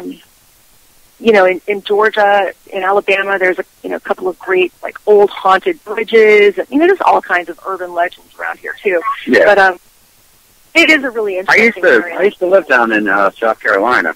I've investigated a few places down there. Oh, okay. Yeah, it's pretty South interesting. Carolina. Yeah, I like South Carolina. I lived in Johnsonville. Oh, I don't know that one. Okay, that's a small It's town. in between, where the hell is it in between? It's in between Georgetown and Florence. Okay, I know where Georgetown is. So I used to... So it's a little bit, I don't know if it's north, south, east, or, no, it's not south, but I don't know if it's east, north, east, or west from there. But it's up there. But yeah, there's got to be some cool places to check out over there for sure. I didn't realize you Yeah, but a lot of them kind of reject you, and that was the problem that I was having down there. A lot of people are like Baptists and shit, and oh, tell me about it. They don't like that. They don't like that at all. They do not like it. God, I guess that I've been very fortunate, and of course I always do things in a very formal way. I have a lot of questions and paperwork and, everything else, and I have people fill out a whole questionnaire before I go into, a location like that, or if I'm approaching them to, investigate a said haunted location as well, if I have to contact the owner, go through a whole process, and I'm sure that you probably do the same for thing. the most part. But I got lucky, over in Georgia, I actually did a lot of work for the city of Woodstock, where I live. Actually, people who worked for the city had contacted us, and I ended up getting to investigate a couple of really great old buildings there, including the old Atlanta downtown courthouse and an old jail, a couple of just really neat old buildings. And because I was invited by the city, I didn't have any trouble getting in. And of course, that was a good in for me, to be able to say that to other areas that I wanted to go to. So I didn't have such a huge problem there. But over here, where I am in Alabama, everybody is Baptist. Nobody wants to talk about ghosts or spirits or the paranormal. And in fact, I had one kid who was watching my cats a couple of times when I went out of town, and I had mentioned to him I was going down to the Ripavilla plantation last year in October to do a 3-day investigation down there. And I told him what I was doing. Anyway, he never watched my cats again. He's blown me off ever since then. And he thinks I'm weird. He thinks I'm a weird lady that, does paranormal investigations, and, they don't like that here. They really don't. So I hardly talk to anybody over here about that. Yeah. It's just really a weird subject with them. Although there are some great ghosts. great haunted locations, and there are some great ghost hunting groups, based out of Alabama as well. Yeah. Sure. Absolutely. Yeah. So the problem with Baptists is they think the only thing that's on the damn planet is angels and demons. So they get very skeptic over, anything else. They don't. It forgets to, and I don't know what happens to them in their teachings, but for some odd reason they learn that we have free will, but they don't fucking believe it. So they think, when you die, you automatically go to heaven or hell. But no, that's not the case. You have free will, dude. You get to choose what happens to you after you die. That's not taken away from you. That's, if you don't want to go to heaven, then you don't go to heaven. If you don't want to go to hell, they can't force you to go to hell because you have free will. You know what I mean? You get to choose your destiny. Right. No, absolutely. I definitely believe that. It's funny, different people are taught different things. Even, for instance, I was living with someone who was Jewish, and they don't believe in anything. Down in South Florida, you meet a lot of people that are Jewish. Everybody from New York City moves there to South Florida, and he didn't believe in ghosts or spirits or angels or, any of that stuff because he had no experience with it. Nobody talked about it growing up, and, they just don't get it.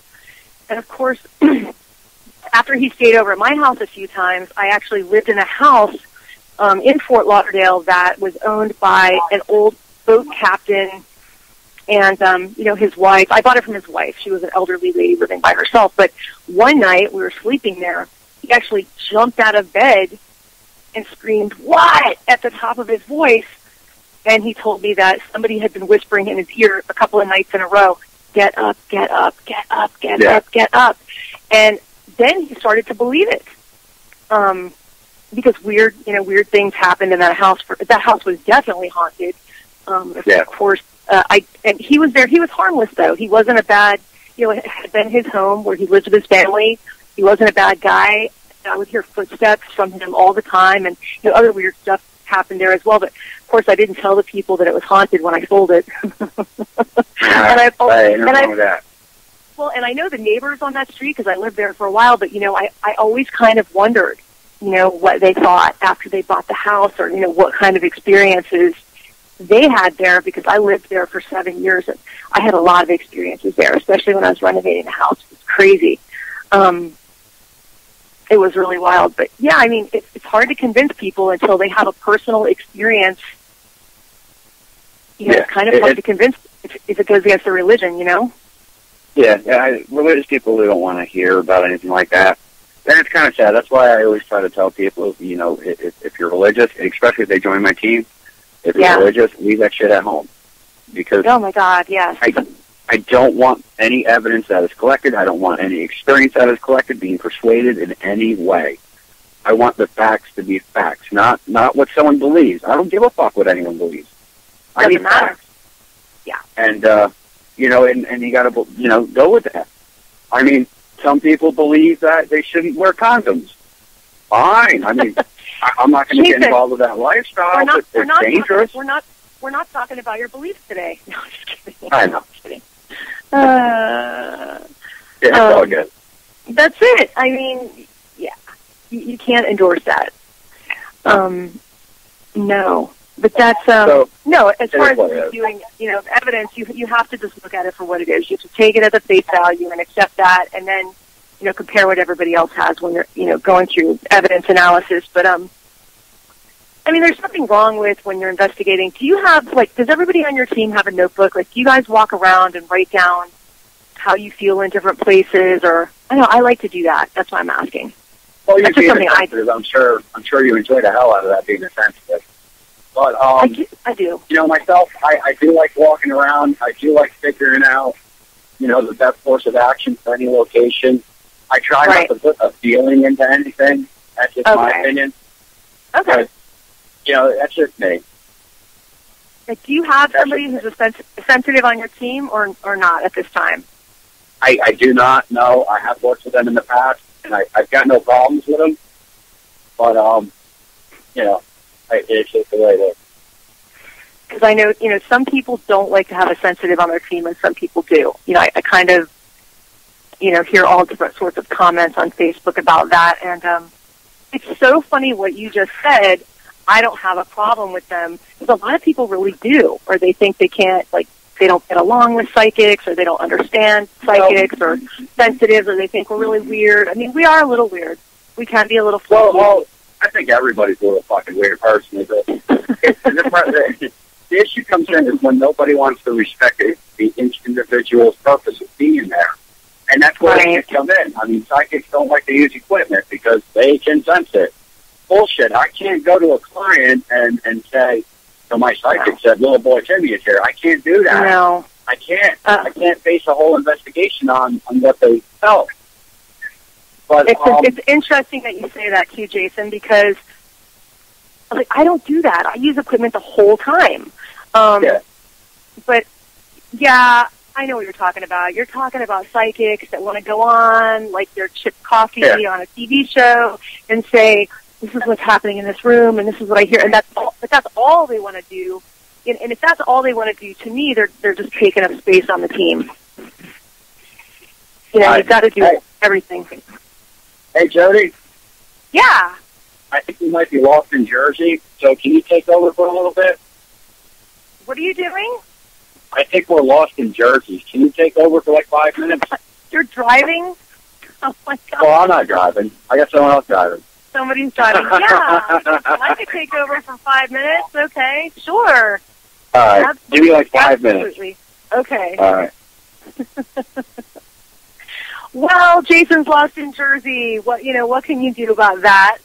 Wow. It's interesting what he was saying about sensitives and mediums and psychics, and I've heard this from a lot of you guys on Facebook, that you either don't get along with psychics, or you don't get along with mediums, or you don't like having them on your team, and every time I hear that, I'm like, ouch. Yeah, I'd love to get some comments. You guys will have to Facebook message me. Yeah, I'd love to get some comments on, why a lot of you might feel that way.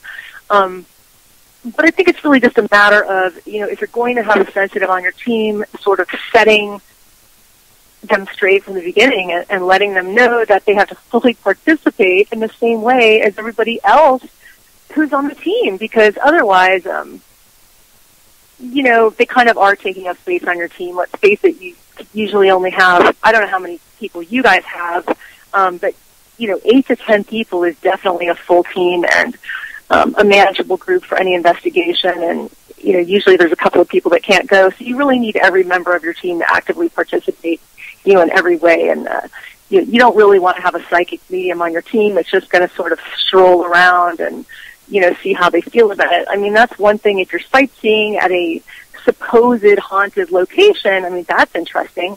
But not somebody that you want to be a serious investigator on your team when you're trying to conduct a scientific investigation. I think it's important for everybody to do their fair share and be really involved with that. I do want to let everybody know, too, we're going to have a great guest on tomorrow night. Since Jason isn't here for a minute, I did post an invite on Facebook, but I haven't had a chance to sort of resend it out again to everyone. But we're going to have a great guest on the show tomorrow night. My good friend, David Reed Christine, is going to come on. He is going to be talking about his near-death experience. I know that he has been on a couple of other radio shows last year talking about it. I think he was on with Christina George.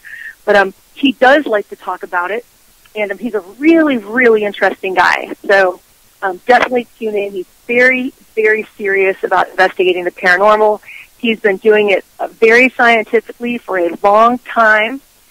And last year, he developed ARDS, A-R-D-S, which is sort of a freak illness that affected him after a wrist surgery, believe it or not. And he actually died on the table in the hospital a couple of different times, and they only gave him, I think, a 3% chance to live.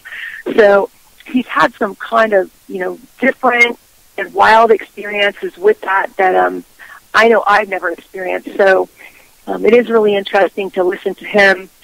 He also had done some episodes for the Sci-Fi Channel talking about his theories, his scientific theories about the way that spirits travel between the third and fourth dimensions, which is really, really interesting to listen to. And I am not a total science geek, so I don't know all of the details, but that's why you have to tune in tomorrow if you want to hear it.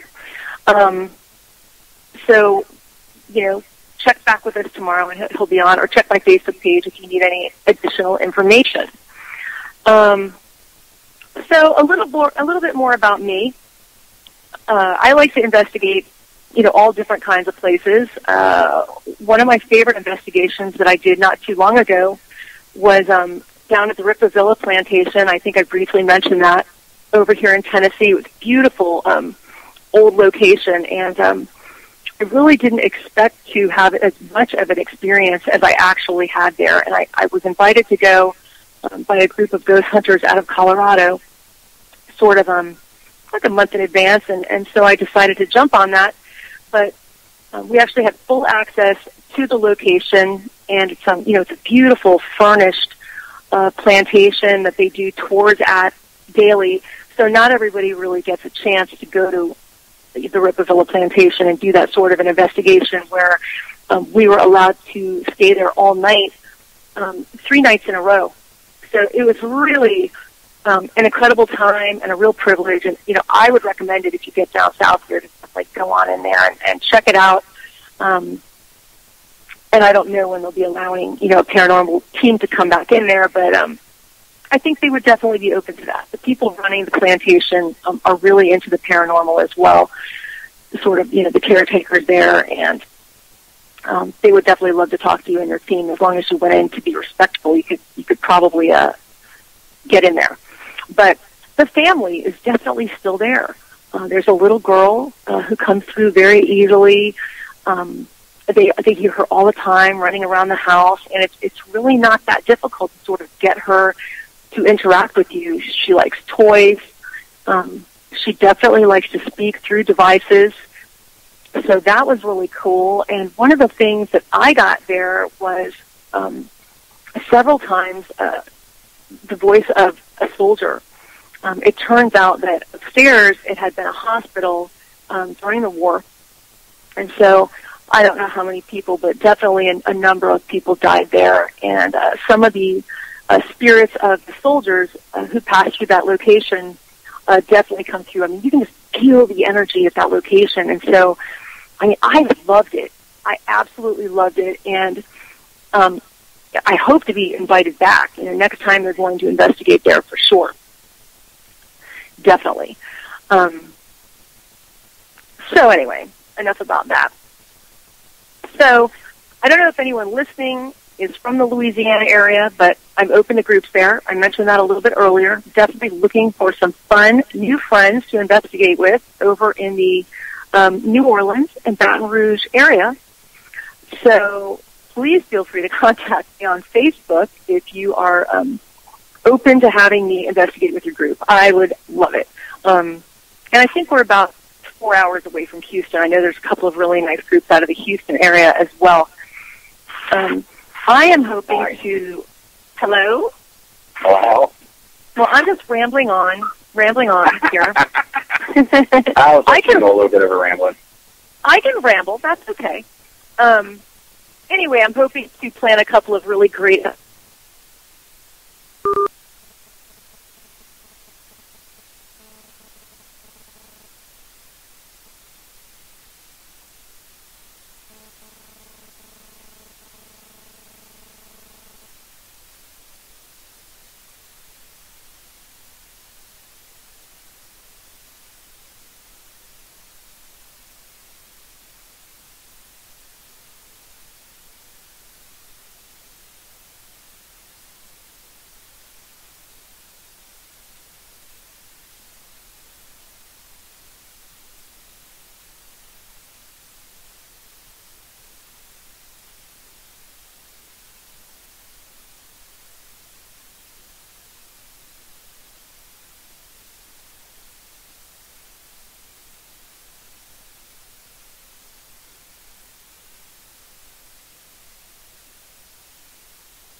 you always get that out of people. But yeah, I just like people to have a well-rounded radio personality.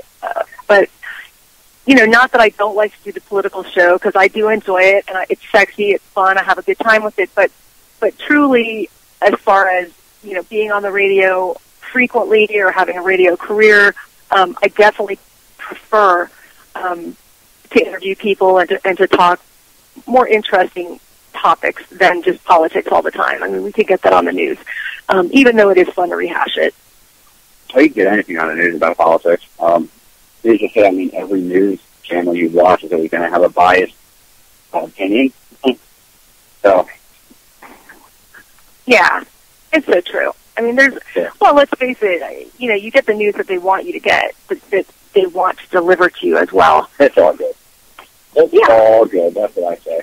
It's all good. Well, that's not all. If you're actually talking about psychics and being sensitive and all that other good stuff. You want an investigation. How do you fluctuate the difference between, being an investigator and a sensitive? Well, you have to really draw the line with that. Just like what you were saying, sometimes you really just can't put emotion into it. I mean, I have to go by what my equipment says. When in doubt, throw it out. I mean, I'm not going to hang on to a feeling if I can't get any evidence of that. I can say, God, I felt this way about this location, or I felt this presence there, or I got this name there, and I'll write down that I got the name. But if I can't get anything to verify that, I hate that word debunk, because that word just sucks. But it does suck. It does, and I mean, what does that even mean? But I really, we have to get something. If I can't get it in black and white, if I can't prove it, it just hasn't been proven, and we can't just say, this is the way it is based on my feeling. I mean, I really am like that. However, if I do get a name and I do feel a certain way and I can't get any evidence, I will definitely try to research, the location, especially if it's a historic location, to see if I come up with anything that corresponds to that. That's always very interesting, if you have time to do that. Yeah. That's fine. That's fine. Have you ever had a compelling situation where the evidence has supported the history of the location? Absolutely.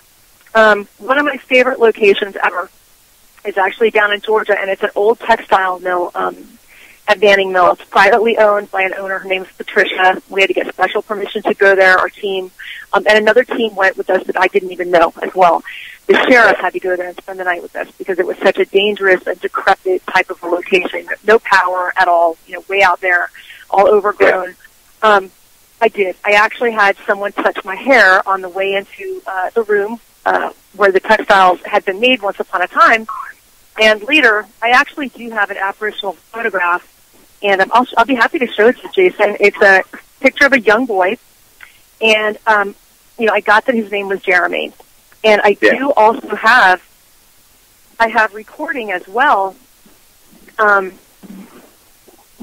his voice from that location, where I had asked, is that you? Who's touching me? And I have a small child's voice on a couple of different recordings, which is really, really neat to have. So that was really exciting, and I would love to go back to that location. I haven't had an opportunity, and that was about 6 years ago. It's one of the coolest locations ever, and I also had some other weird experiences there. I have a picture of a mist in that location in a different room as well. Just all kinds of weird stuff happened there, where the psychic feelings, and I wasn't the only person who was a sensitive there that night. The other team had one as well, but where the sensitive feelings really did line up to the real evidence that we all got there. So it was cool, just really cool, really exciting when that happens. And then afterwards, I went online and I researched it. It turns out one of the universities down in Georgia researches that location as well. And I actually found pictures of the children that lived in that area in the old mill town, and they were dressed exactly like, I'll have to show you the picture, but the little boy looks like he has on a white shirt and suspenders and like a little hat and like little black shoes with a buckle. It's a very detailed picture that I have, and they look just like that. So it was crazy. That kind of blew my mind. It just makes you want to get more and learn more. And find more, you know? It definitely hooks you. It does. Whenever you can get something, that's pretty compelling. It hooks you immediately, and it becomes almost like a drug. You just got to go out and continue to go and push yourself, and hopefully you can gather more information on basically to support that original piece of evidence that you got the very first time. Right. And I'm dying to go back there, but that's one of those weird places that you have to get special permission. Nobody knows about it. I mean, some of you guys know about it now because I just mentioned it, but I mean, nobody goes there. Nobody knows about it. It's kind of way out, but really a cool place. Really cool place. It's a whole different vibe to it, and definitely a lot of children died at that location too. Back in the day. Yeah. What about you? Do you have like a favorite location where you got something really? I've got a few locations, and one of the most important locations that they're actually planning on tearing down within the next month or so is a hospital that's almost in the city. It's pretty close to the city, right outside of the city, and my next book that I'm writing is actually based on that particular location. So, wow. I mean, people are going to have to wait to hear more about that when it's actually published. And needless to say, I've been talking and writing it because I've been busy doing other things. But sure, it's definitely going to be interesting and well worth it. And you're going to write a whole book about that location. A whole book is going to be based on that location. It's going to be called Evil Mind. And wow. It's going to be great. A lot of people, I know a lot of people will love it, and it's definitely going to be a bit more educational than my first one.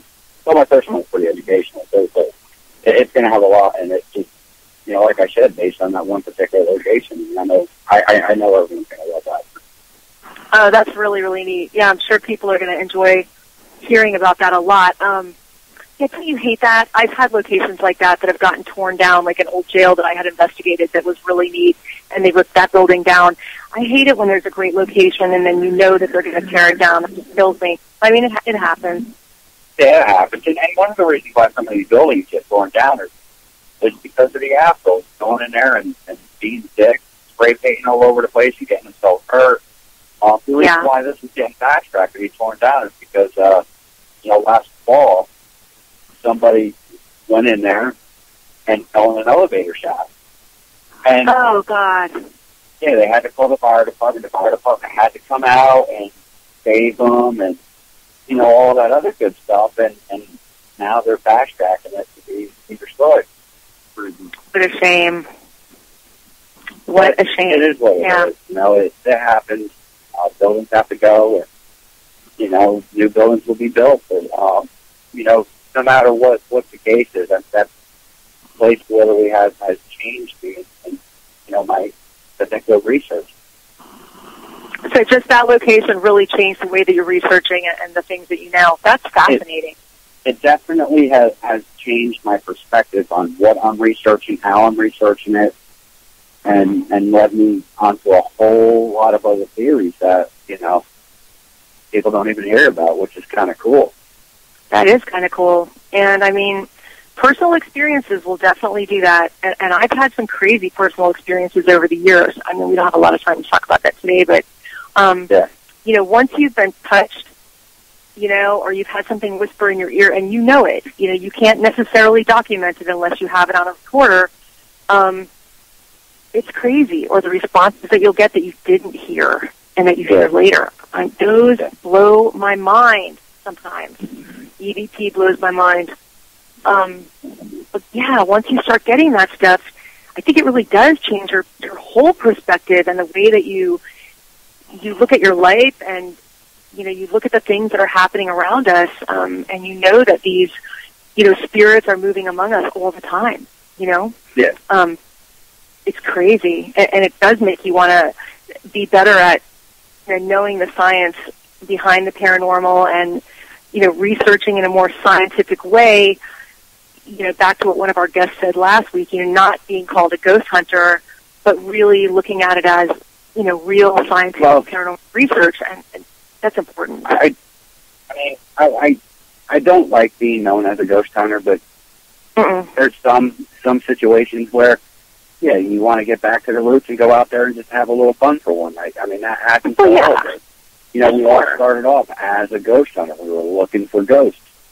I mean, and then as years go on, you start transforming, starting, to come up with different ideas. You're starting to come up with more extenders of going about it, a lot of other things. And that's where you step that boundary, becoming just a basic ghost hunter to a more investigative researcher. But, I mean, let's just face it, we all love that idea of just going out and seeing what we get and seeing what happens in the end. It's cool, and it's cool to do a lot of times. But, it all can't be circled around just going out and ghost hunting. So, I mean... No, that's true.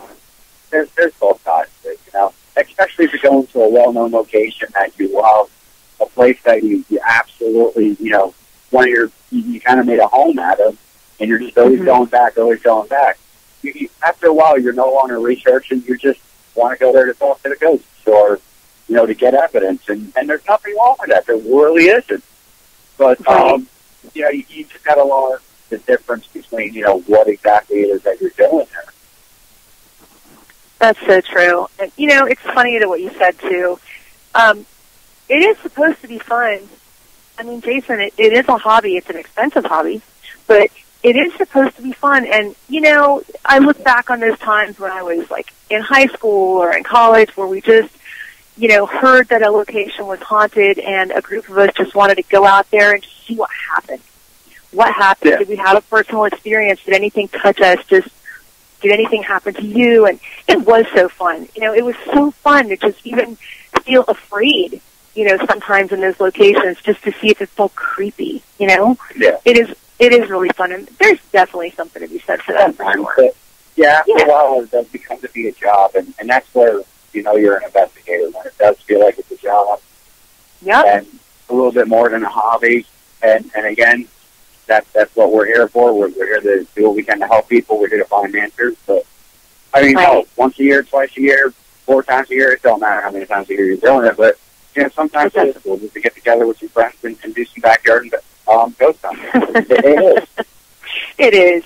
And, I mean, it is really fun. But it is always really, really rewarding, though, when you can go out, when there's someone that's actually called you for help, a family that has a problem, and you can go there and really get to the root of it and really just try to help them and find out what's really going on there.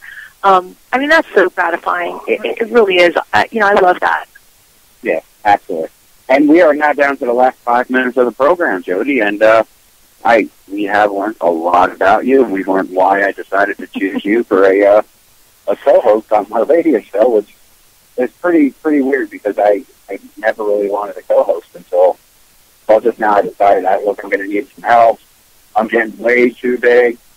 I need someone to help. And I definitely wanted someone who's going to share that similar personality as me, someone who I'm going to be able to trust and be able to, respect at the end and have the same respect in return. So, yeah. Ladies and gentlemen, that's basically why I chose Jody. He just chose me because I have big boobs. Well, that's it. But, there's a lot more to it than that. There's got to be a way of, there's got to be a way of carrying out what I have built, I guess you could say, when I'm not around. And I know you can do that. Absolutely, I can do it. And I will love to do it. And I'm trying to line up some great guests for us, too, over the next couple of months. I've been working hard on that. So, You have. You've been working extremely hard. We're going to have some cool people on for sure, because I'm getting some good feedback on people that, really want to come on the show. And it's going to be a lot of fun. Definitely. It is. And you also put a calendar, too, up on Google Calendar or Google Chrome or whatever the hell that is. Mm-hmm. It's up on Google Chrome. So I'm working on that, and hopefully I'll figure out how to get everybody connected on that. But, yeah, that'll be fun. You can put your events on there. I'll put mine on. I already plugged in the show for Mondays and Tuesdays, so nobody has to do anything about that. It's plugged, it'll just be on there forever. And you're now the Paranormal Diva. I am the Paranormal Diva. You're the Paranormal Diva now. The Diva and the Rebel. Yeah. Yeah. But we definitely got to make sure all your information gets out there. Where people can contact you if they want definitely want an investigation done by you or anything like that. And, measurements, everything. Of course. I'm going to post that right up as soon as we get off. You can find me on Facebook. I'm under Jody Johant Smith on Facebook. I also have a page that is called Joe Haunt. But the radio show page is really the Jody Smith page, and you'll see a picture of me, the Paranormal Diva. You'll know when you see it. Oh, yeah, you'll know. I'm also on Twitter at Joe Haunt, and, I started up on Instagram, haven't been using it that much, but everything is under Joe Haunt. So JOHAUNTS. I'm on, Pinterest, Twitter, Instagram, all of that good stuff, and I'd love to see you there. Absolutely. Join me. Definitely. And if anyone wants to contact me, obviously I'm easily found on Facebook.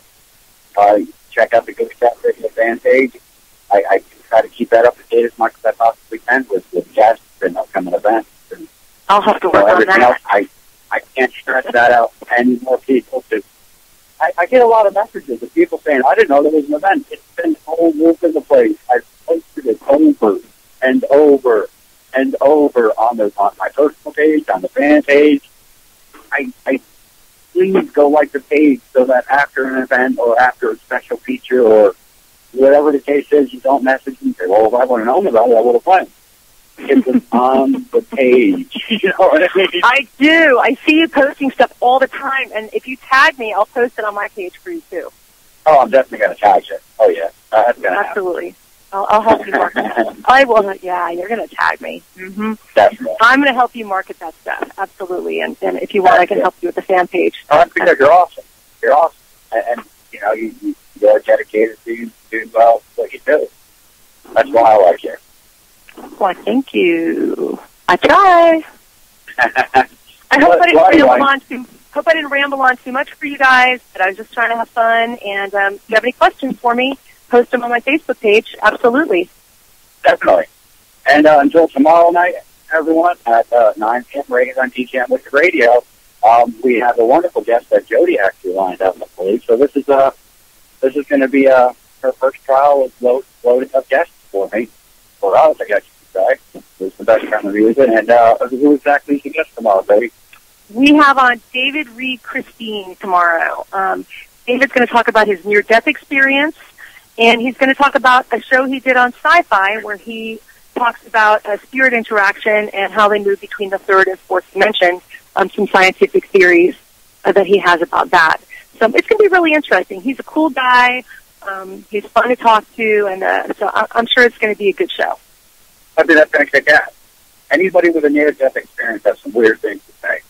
And Absolutely. Let's just face it, that's going to be awesome. So until tomorrow night, everyone, at 9 p.m., right here on Ghost Chat Radio, check out the Paranormal Diva and the Paranormal Rebel in one shot. You ain't going to see that shit anywhere else, everyone.